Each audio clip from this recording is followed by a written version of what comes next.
आप देख रहे हैं यूनिवर्सल न्यूज टुडे।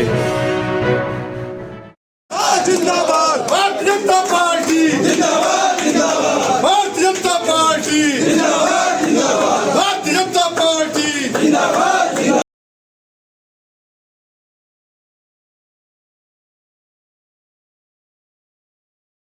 पिछले 10 सालों से देखा जाए तो आप पति पत्नी के बीच में ही पार्षदी का पद रहा है।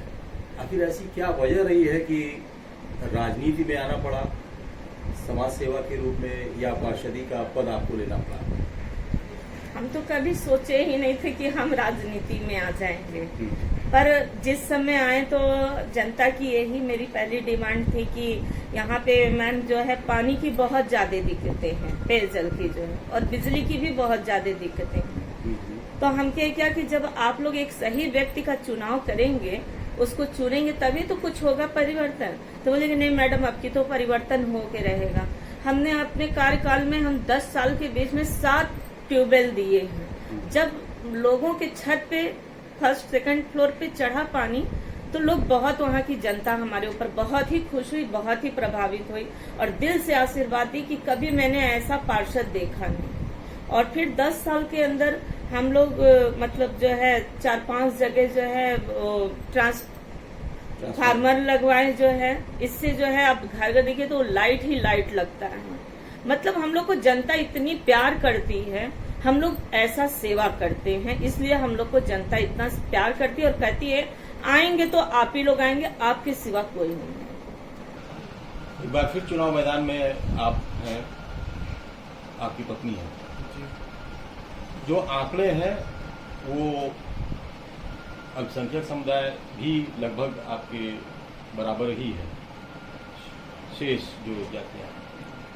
तो किस तरीके से आप दावा करते हैं कि अपने आप को कि आप जीत की बात करते हैं? भारतीय जनता पार्टी जो सबका साथ और सबका विकास का जो नारा देती है, पंडित दीनदयाल उपाध्याय और श्यामा प्रसाद मुखर्जी का जो अंत्योदय कर लेकर साथ चलने का था, उसमें चाहे वो कोई भी गरीब परिवार हो, चाहे अल्पसंख्यक परिवार हो, चाहे बहुजन समाज पार्टी के भी मतदाता रहे हो, उन लोगों के जो समाज में अंतिम पायदान पर चलने वाले लोगों का निरंतर सेवा करके हम लोग यहाँ तक पहुंचे हैं। तो यानी कि जीत के बारे में क्या कहना है? हम लोग तो जहाँ भी कन्वेंसिंग में जाते हैं, वहाँ की माताएं और बहनें कहती हैं बाबू आपको आने की कोई आवश्यकता नहीं है, भैया आपको आने की कोई आवश्यकता नहीं, हम आपके साथ हैं। क्योंकि जो सरकार की योजनाएं थी उनको आपने अक्षर सा हम लोगों को पहुंचाया है। बहुत सज्जन आदमी हैं, सबके सुख दुख में साथ देते हैं।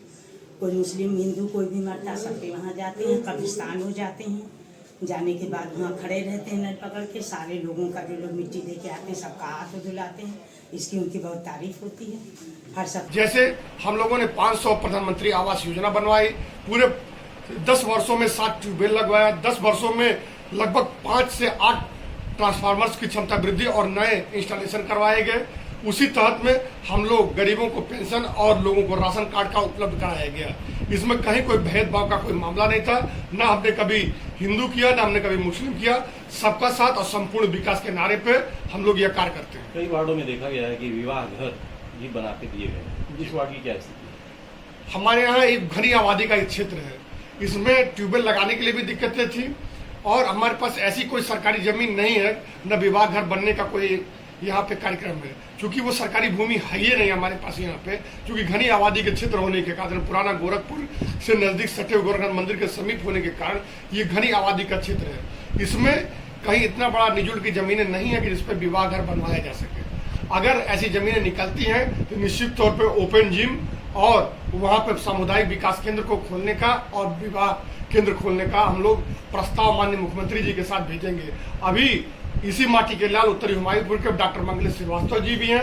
हम लोग चाहते हैं हम दोनों लोग सर्वाधिक मतों के जीतकर इस नगर निकाय के चुनाव में अपने सदन में जाएं, जिससे कि हमारे वार्ड का विकास हो सके। ये नए परसीमन में जो है आपका वार्ड हुमायूंपुर से हनुमंत नगर हो चुका है, इस पे आप कुछ कहेंगे?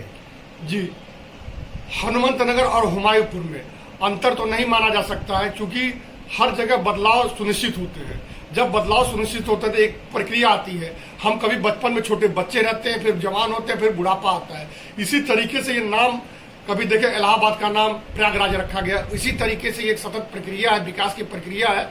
जो जनता चाहती है, जो जनता मांग करती है, उस पर माननीय मुख्यमंत्री जी द्वारा इस नाम को चेंज कराया गया उत्तर प्रदेश शासन के द्वारा, जो कि यहाँ के हिंदू और मुसलमान दोनों लोग कहते हैं नहीं ये नाम बहुत ही अच्छा है। क्योंकि हम गोरखनाथ मंदिर के समीप रहते हैं, इसका नाम हनुमंत नगर ही रहेगा।